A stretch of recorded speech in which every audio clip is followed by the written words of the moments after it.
Sejam muito bem-vindos e bem-vindas novamente a mais um SoloCast. A gente ficou num tempinho aí, né, um hiato de tempo entre os episódios, então se sintam em casa novamente.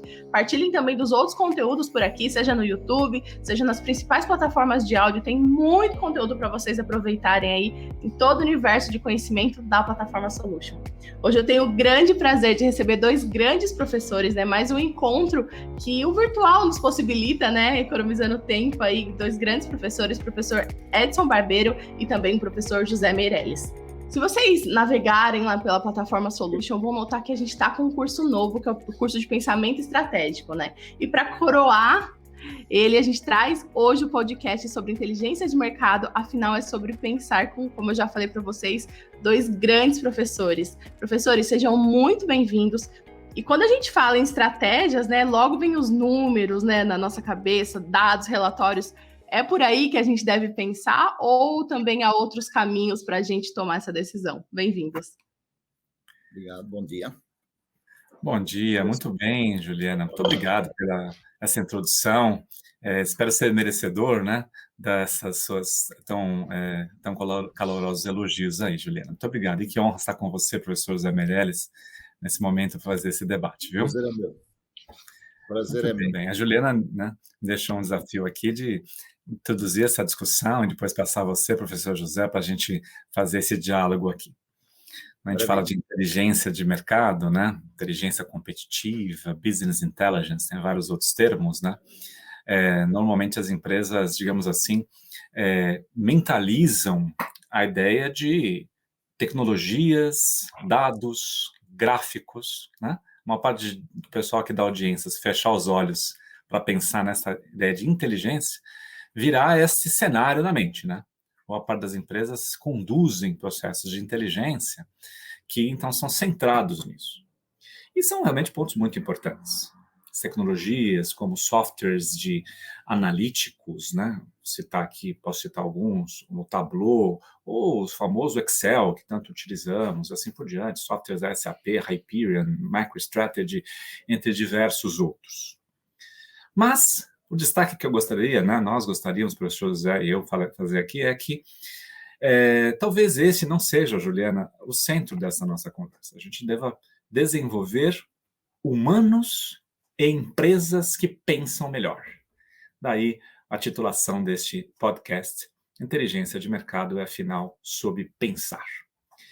Então, qual é essa problemática, né?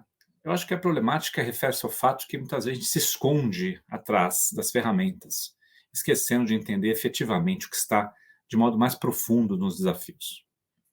Na minha experiência profissional, tanto em empresas quanto na academia, o que eu sinto de dificuldade é as pessoas saberem interpretar a sua realidade, reimaginar a sua realidade, compreender as causas dos problemas e entender, portanto, como tomar melhores decisões para vantagens competitivas, para a satisfação de stakeholders, para que tenhamos, afinal, empresas melhores.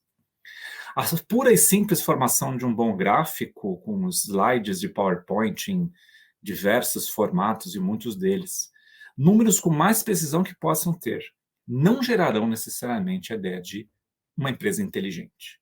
Portanto, uma empresa repleta de dados e tecnologias, do meu ponto de vista, professor José, não é propriamente uma empresa inteligente. Assim como nós não somos inteligentes porque temos memória do que aconteceu em momentos históricos, ou conhecemos precisamente qual é, sei lá, cotações de moeda ou números de população, o que seja.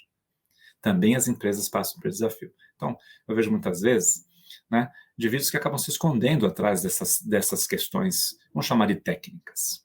Eu acho que as pessoas tendem a ser técnicas, mas não ser tecnocratas, né? Isso é muito diferente.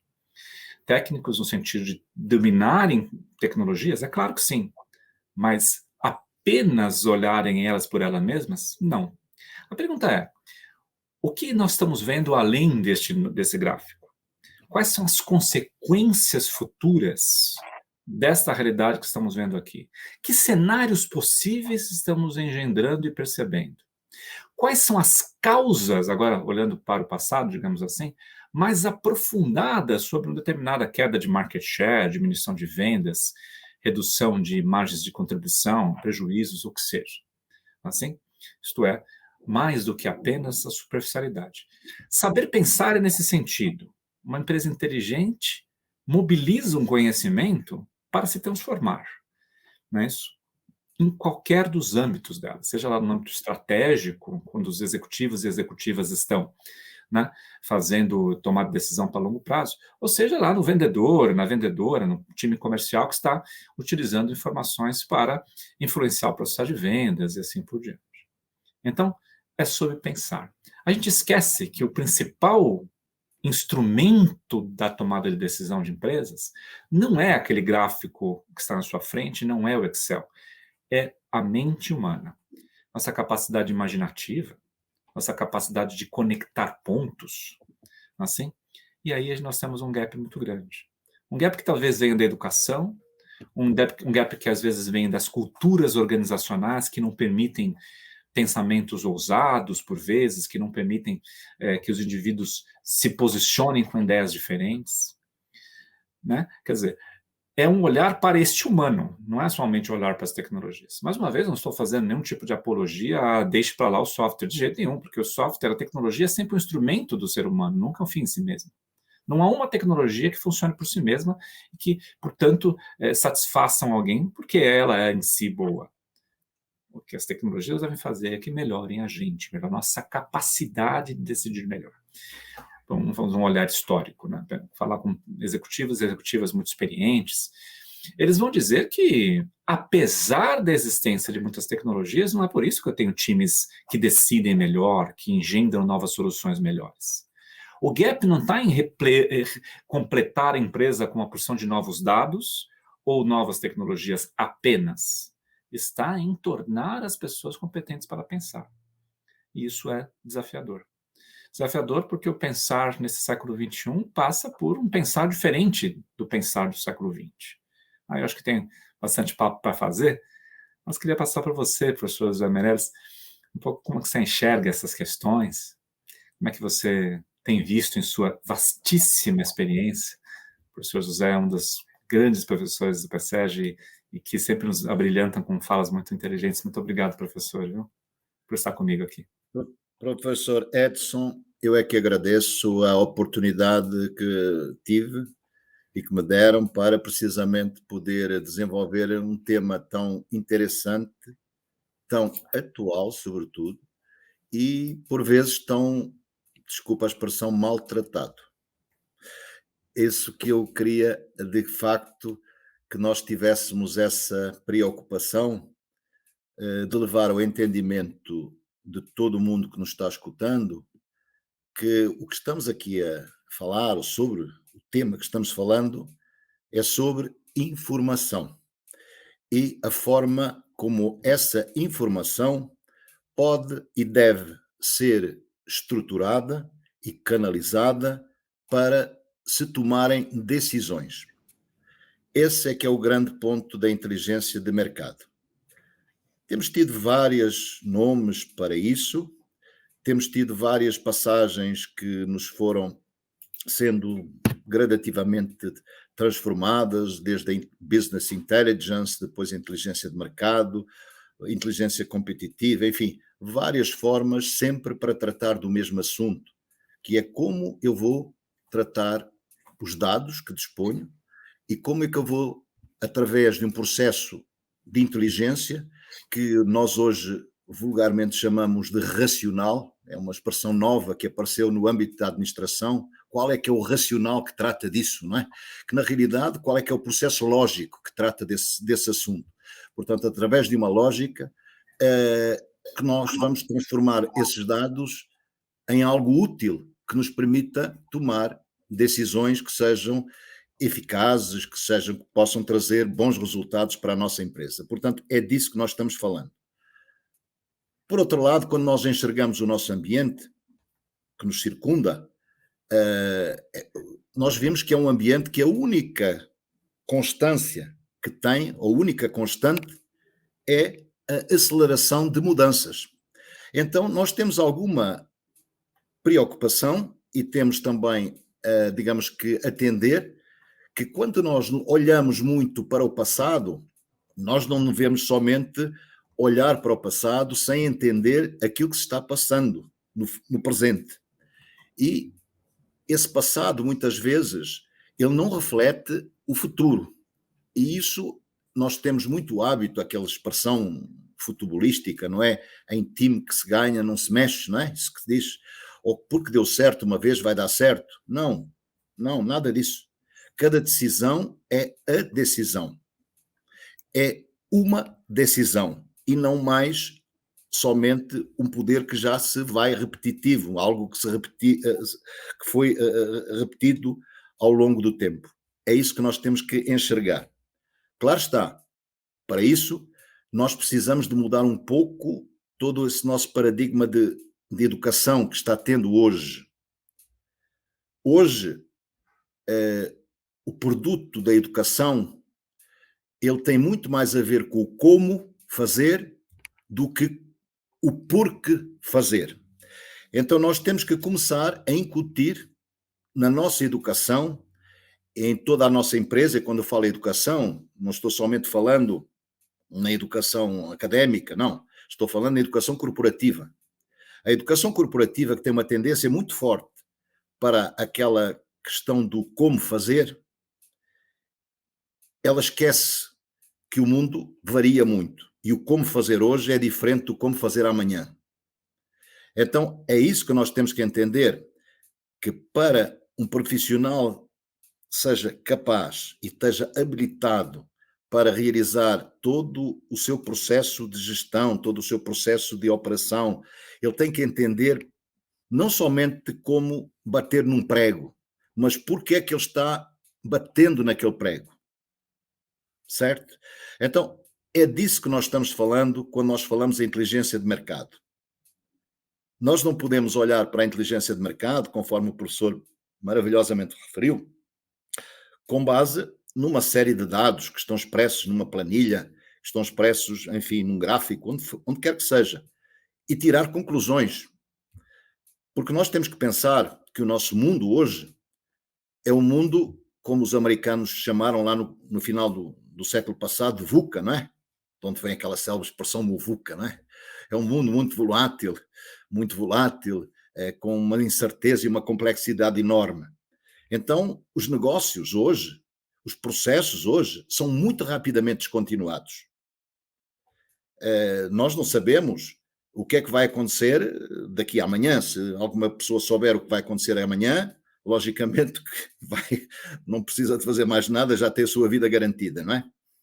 Então, isso não acontece nos dias de hoje. Há uma descontinuidade brutal.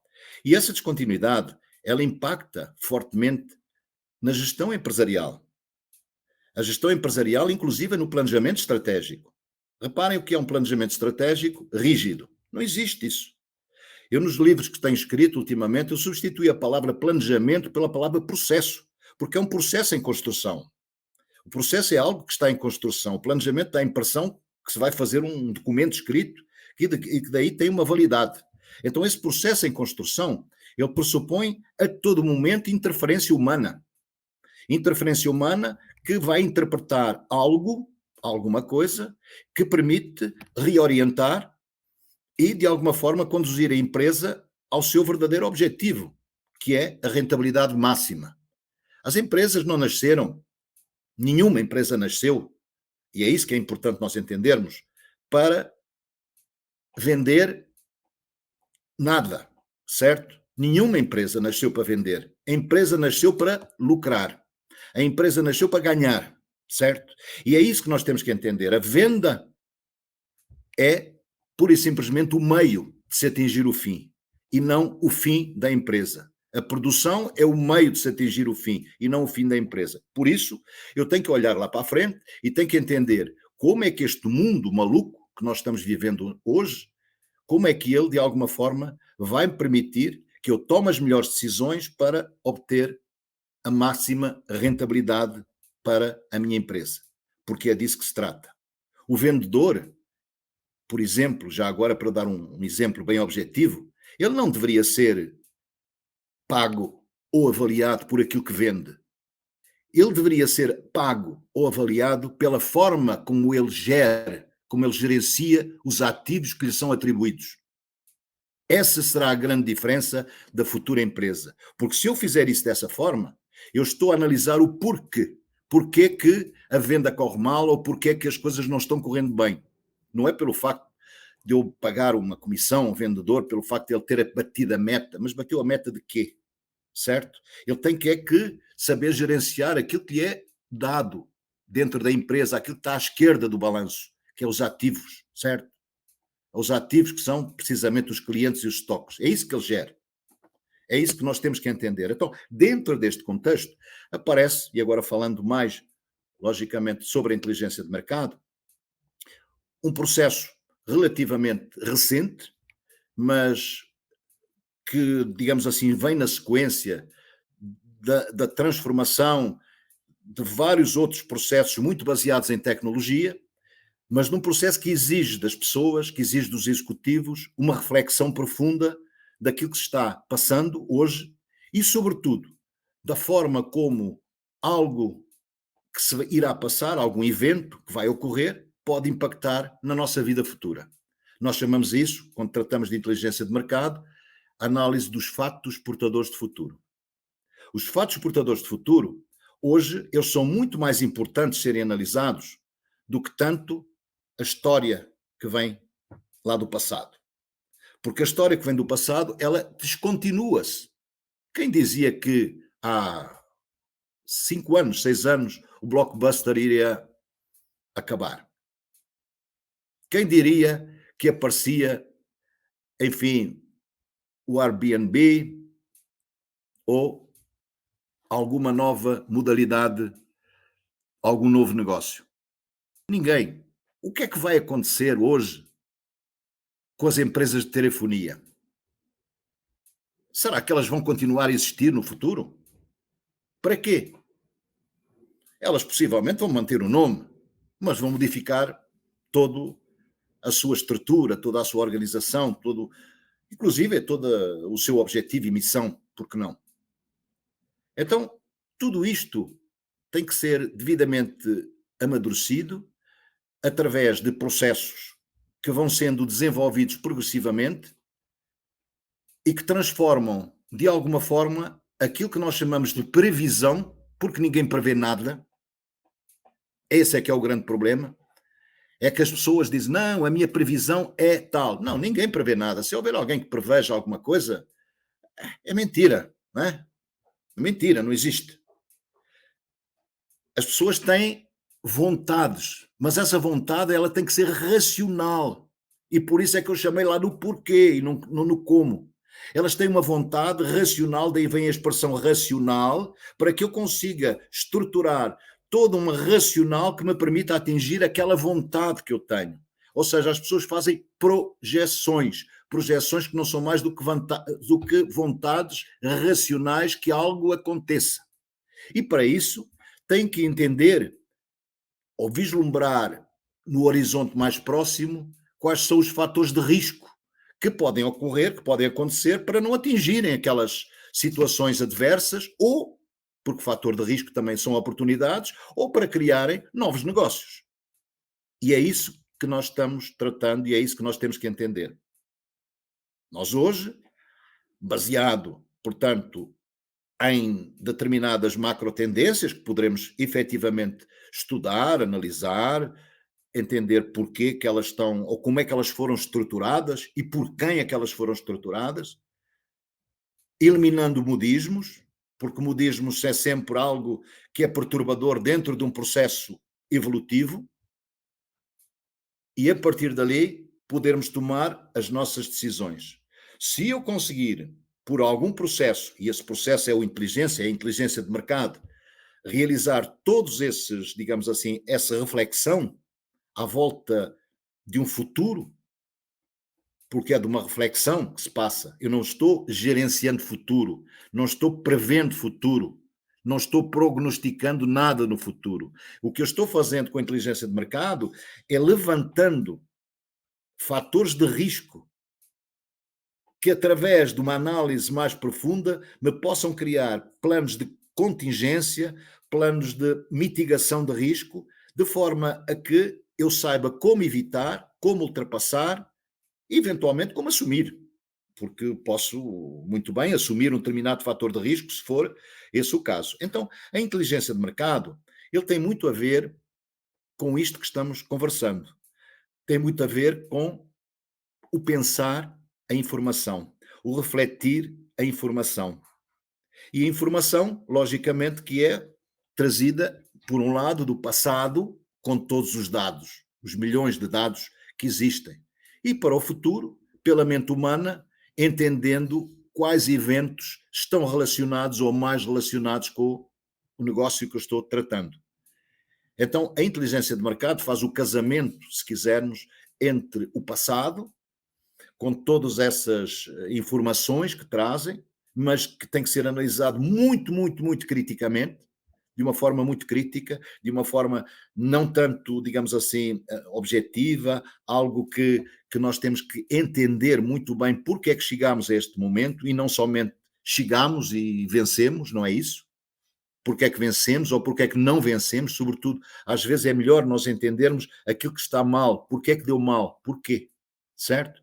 Para que depois, em função do meu olhar para a frente e do meu foco nesses elementos pequenos, ínfimos elementos, nesses wildcards, como às vezes nós designamos em processos de inteligência de mercado, entendermos o que é que eu devo fazer hoje que possa mitigar ou, eventualmente, que me possa desenvolver uma contingência para algo ruim que corra no futuro. Portanto, é todo este aspecto que tem a inteligência de mercado e que vai ter um impacto muito forte, quer no processo de planejamento estratégico da empresa, quer no processo de condução operacional das empresas, quer no processo, inclusive, da rentabilidade da empresarial.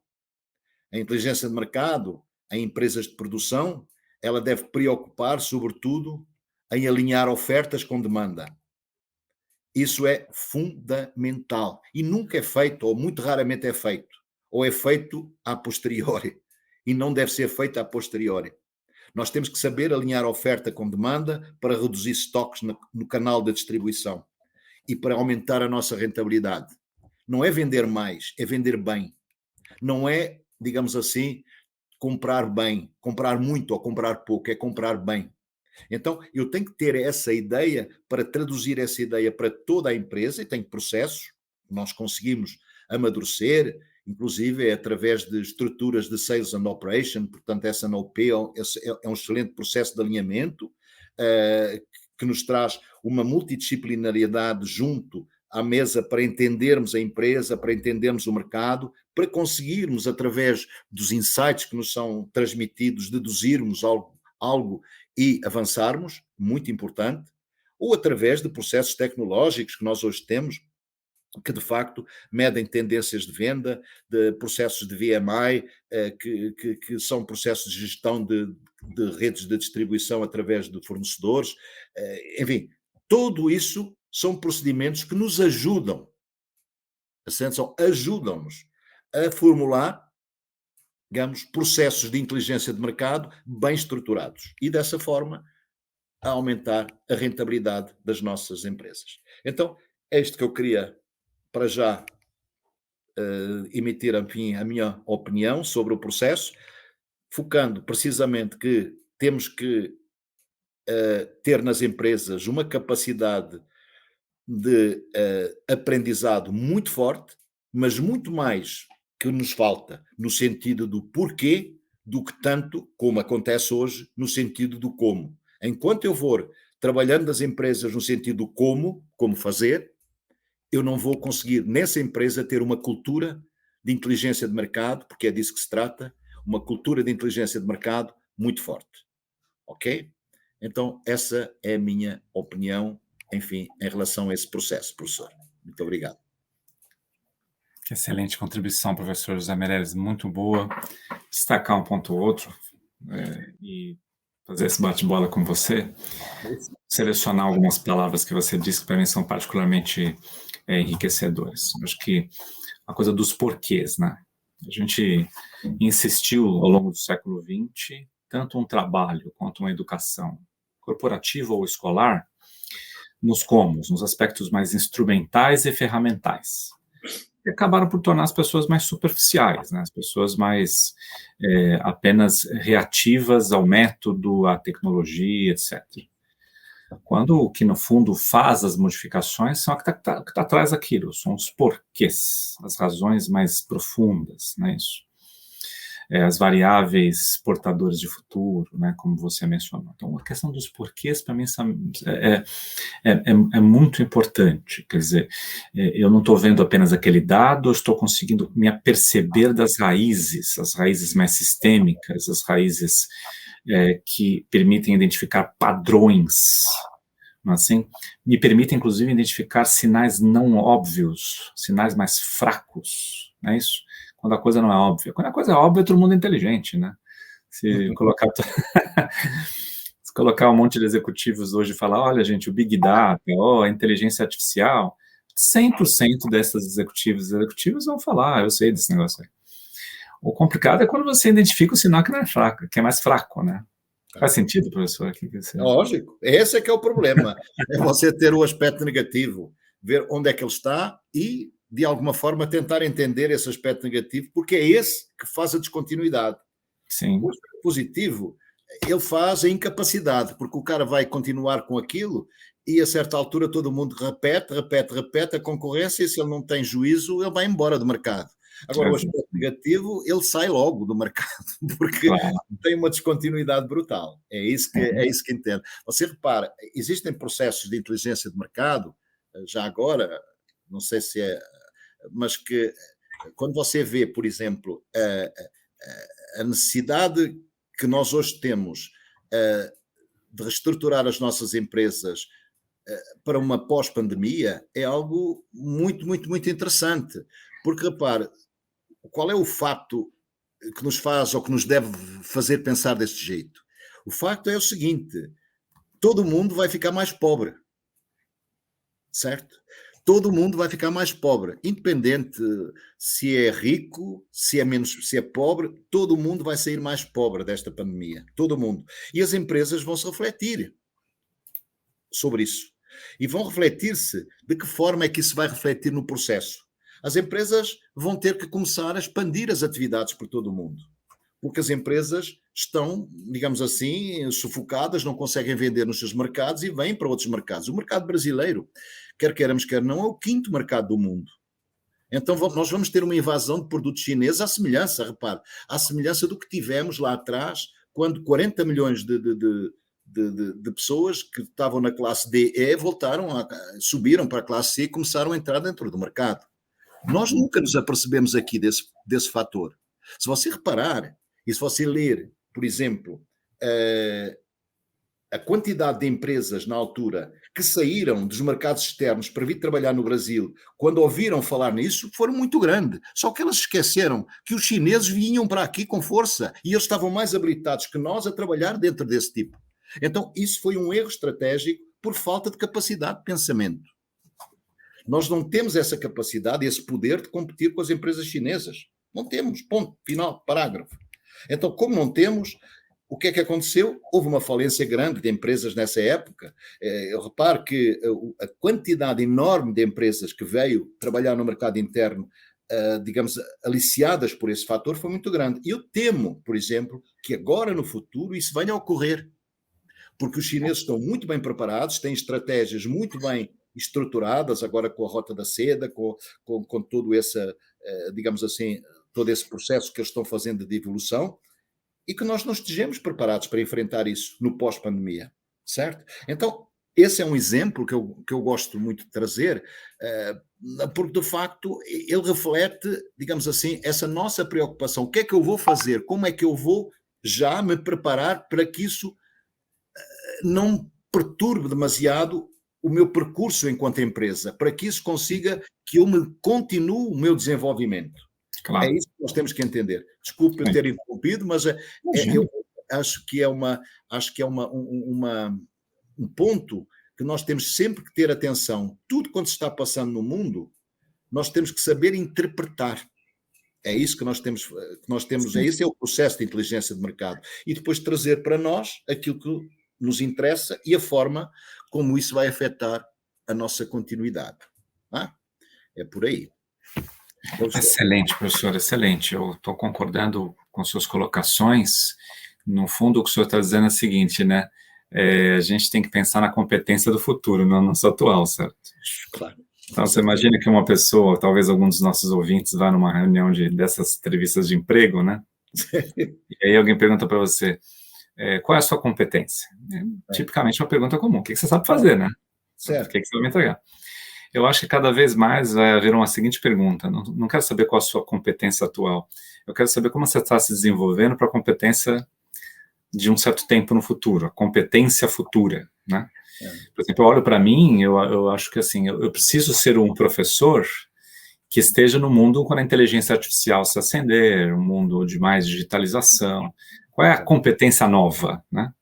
Porque a mobilização do mercado, a mobilização das empresas, da economia, trazem novos skills, né? A gente está falando aqui sobre o pensar, sobre a inteligência. É uma nova inteligência, um novo conjunto de competências.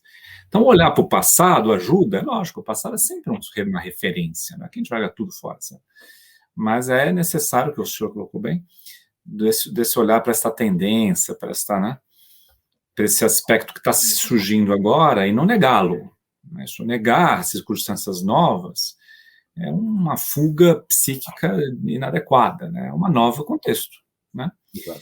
E, portanto, emergem novas competências, né? Isso.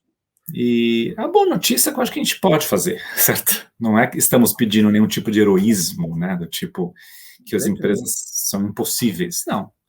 Tanto é que a gente tem exemplos de empresas que se adaptam bem, né? Professor, mas sabe, o grande problema que eu vejo, sobretudo ao nível dos executivos, é que a nossa formação universitária, ela continua muito para a ponta, para o saber fazer as coisas de forma mecânica. Eu, às vezes, costumo fazer uma brincadeira e costumo dizer, olha, você tem lá HP2C, não é? Que é aquela maquineta que todo mundo tem na universidade. E você sabe o que é o VPL, o valor presente líquido? Sei.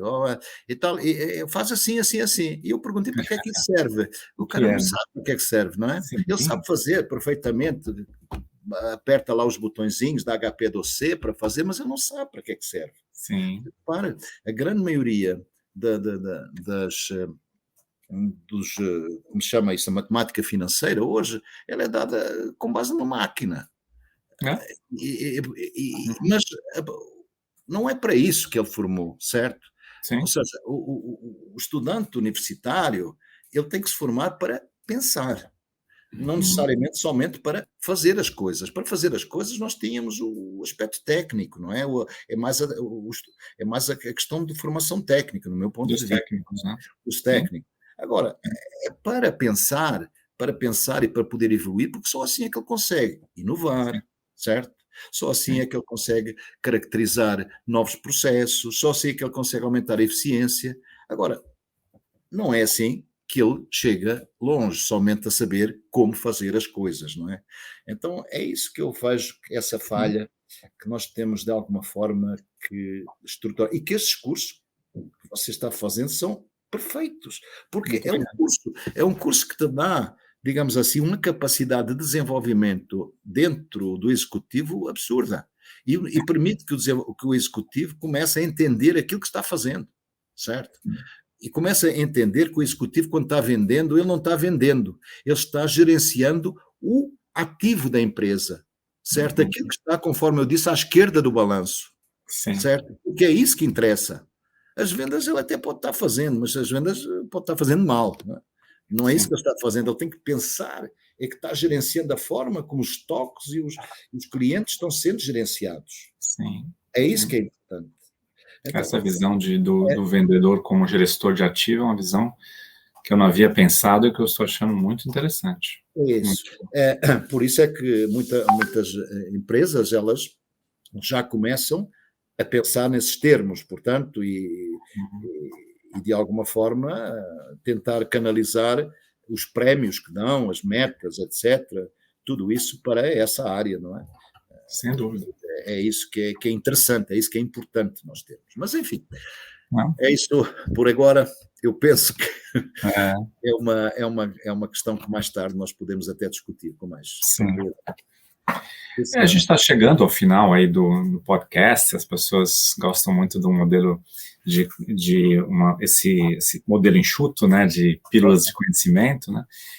Eu queria lhe propor, professor, que a gente colocasse 2 ou 3 recomendações, sabe? Sobretudo para esta executiva, ou ascendente, né, gestores, pessoas do nível analista intermediário. Então, eu entendi, nós temos que pensar, mas como é que eu desenvolvo esse pensamento, né? Como é que eu consigo aprender a pensar melhor aqui, né? Vou dar 2 ou 3 sugestões, até práticas, assim, sabe? De fazer crescer isso e, de repente, se o senhor puder também fazer algumas recomendações. A primeira recomendação que eu faço é assim, leia mais. Parece uma coisa meio óbvia, né? Todo professor fala para a pessoa ler mais. Mas eu acho que a gente está num mundo tão rápido, tantos recados breves, que a gente está deixando de ler.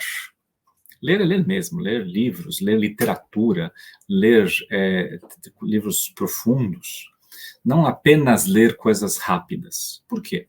Porque esse pensamento que a gente está falando vai ser obtido por meio dessa leitura. Não apenas por ela, mas também por ela.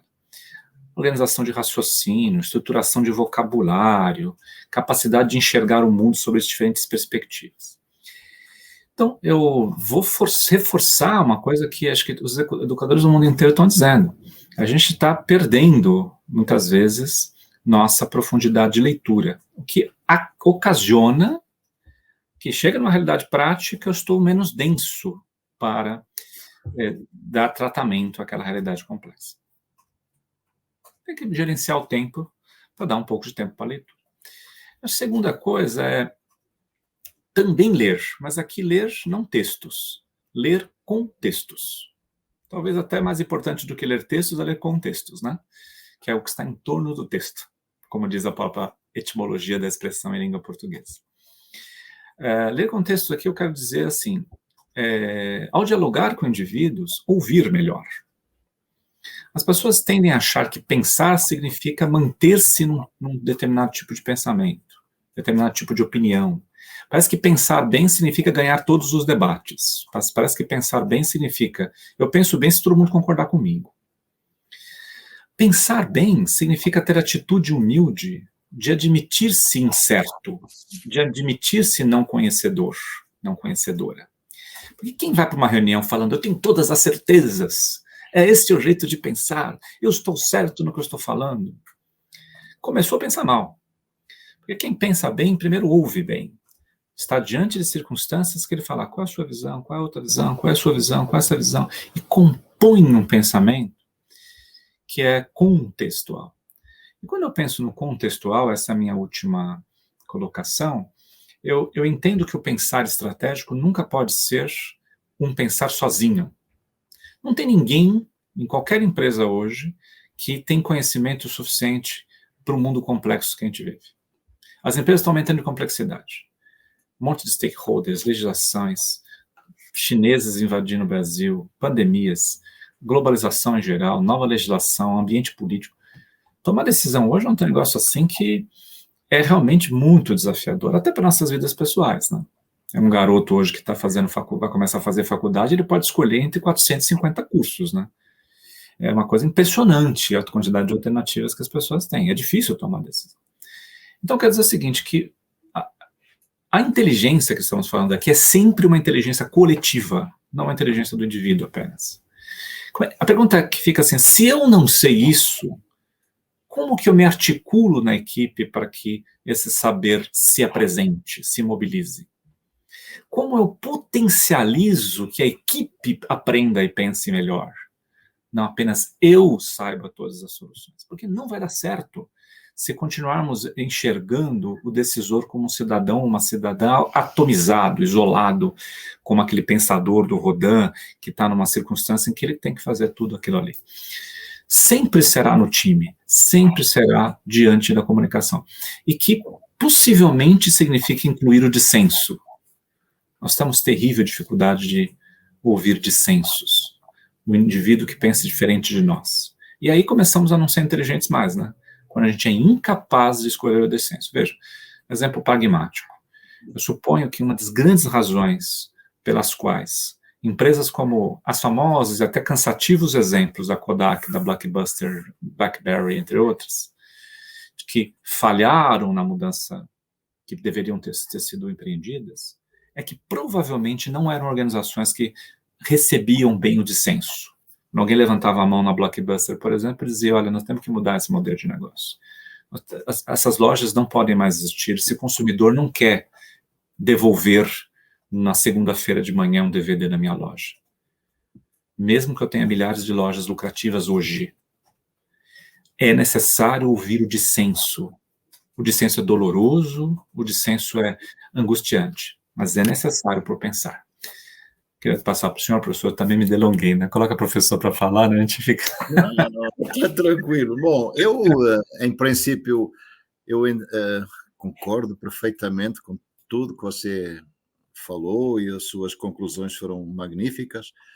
Eu penso que o grande problema, de facto, que nós hoje temos na nossa vida profissional, o profissional, da realidade, é que ele não se informa corretamente. Ele simplesmente passa por cima, ele lê os títulos, não é? E pelo título ele julga que já conheceu tudo. É o título. Infelizmente nós estamos numa época de títulos e não estamos numa época, raros são aqueles que vão dentro do contexto, do conteúdo e que mergulham e que podem, digamos assim, entender o porquê daquela situação. Isso é um facto. Então nós temos que criar dentro do nosso aprendizado, também dentro do aprendizado das organizações, também é importante, repare, porque nós já estamos com uma geração que está imbuída desse espírito de ler o título e que essa geração já está chegando, tal generation gap, não é? Já está chegando ao poder, Então, ela está chegando ao poder com os títulos e não com o conteúdo e com a contextualização que você muito bem referiu. Então, mesmo dentro das organizações, nós temos que desmistificar esse ponto, não é? Eu acho que é muito, muito importante. Por outro lado, nós temos... Há um ponto que eu acho que no Brasil é muito mais até importante. Eu já vivi em outros países, né? Eu já trabalhei em outros locais, mas eu acho que é muito importante para a cultura prevalecente aqui, pelo menos dentro do nosso empresariado. Nós temos um empresariado muito suscetível a fazer repetições de coisas que vê no exterior. É uma coisa impressionante. Olha, eu vou-lhe contar só uma pequena história, não sei se temos tempo. Sim. Vamos lá. Eu vou-lhe contar uma pequena história. Eu, um belo dia, eu sempre faço uma questão no começo das minhas aulas. Eu pergunto assim, quem é que daqui conhece a WEG? A WEG, o pessoal, mas isso é uma empresa estrangeira. Não? E quando eu digo que é a segunda maior ou terceira maior empresa brasileira, todo mundo fica espantado, não é? Porque ninguém conhece. Portanto, é uma das características, de facto, é não se conhecer aquilo do Brasil. Portanto, e para em processo de inteligência de mercado é muito importante você primeiro conhecer-se a si próprio, conhecer o Brasil, conhecer o seu entorno, certo? Pessoas não conhecem, o empresariado não conhece, nem o aluno tampouco.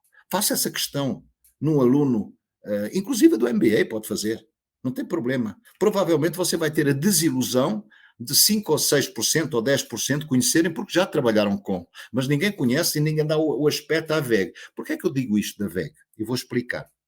Eu, nos anos 90, eu vim fazer um curso, aqui, eu estava em Portugal, e vim fazer um curso à direção da WEG. Fui convidado, viemos fazer um curso aqui na direção da WEG. E nessa época, eu fiquei pasmado porque eu não sabia que a London Business School, portanto já conhecida em Inglaterra, tinha encomendado a uma instituição de ensino aqui no Brasil que fizesse um estudo de caso da WEG, tal era, digamos assim, a importância que aquele processo de desenvolvimento da WEG foi um processo que envolveu a comunidade, enfim, um processo muito bonito, tinha dentro do contexto de desenvolvimento empresarial. A London Business School, não estou a falar em qualquer, só talvez, enfim, a London Business School. Muito bom. Esse estudo, ele foi espalhado por todo o mundo, exceto no Brasil, que nós continuamos a entender o que era a Coca-Cola, a Pepsi-Cola, enfim, coisas que não têm o mínimo interesse porque se passam noutro contexto completamente diverso. Então, quando nós aqui, o nosso executivo, que foi treinado para isso, que foi treinado a ouvir a Coca-Cola, a Pepsi-Cola, sei lá, o Pizza, enfim, todas essas grandes empresas, ele não entende.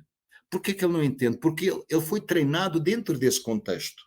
Então, quando nós pedimos um processo de inteligência de mercado, logicamente que ele se agarra muito àquela experiência que ele ouviu falar, mas que não é propriamente a experiência que lhe foi útil ao seu processo de desenvolvimento. Então, como você pediu alguma dica para os nossos alunos, estudem aquilo que é brasileiro para poderem fazer inteligência de mercado. Leiam livros brasileiros. Você já viu o que é um livro americano de marketing? Eu não gosto de dizer autores porque posso ofender alguém, mas o que é que um livro, às vezes, o que é que esses livros têm a ver com a realidade brasileira? Zero. Aqui são outras coisas, é outra cultura, é outra forma de entender as coisas que é válida. Assim como lá é válida, aqui é válida, em Portugal é diferente, é válida. Em Portugal, na Europa, não se utiliza tanto o Kotler como se utiliza aqui. Utiliza-se mais o Mercatório, que é o livro que mais se divulgou em todo o mundo de marketing. E as pessoas nem conhecem aqui o Mercatório. Não tem mal isso. Isso não tem nada de mal. Agora, o que tem de mal é dentro de uma cultura como a que eu tenho aqui, estar habituado, acostumado a ouvir exemplos do exterior. Então, eu quando faço um processo de inteligência, quando eu começo a trabalhar, a tentar transformar informações em conhecimento, eu começo a pensar, poxa, mas o cara lá da Walmart fez assim, então eu vou fazer. É outro contexto, é outra coisa. Então, se eu pudesse hoje dizer algum processo transformador, seria isso. Estudem os cases, que são muitos cases de sucesso que tem aqui no Brasil. Estudem, leiam literatura brasileira. Leiam autores brasileiros excelentes, professores que escrevem de uma forma excelente brasileira. Escusamos de estar a buscar aqueles autores repisados lá do exterior, que aqui não nos dizem nada. Então, é isso que eu...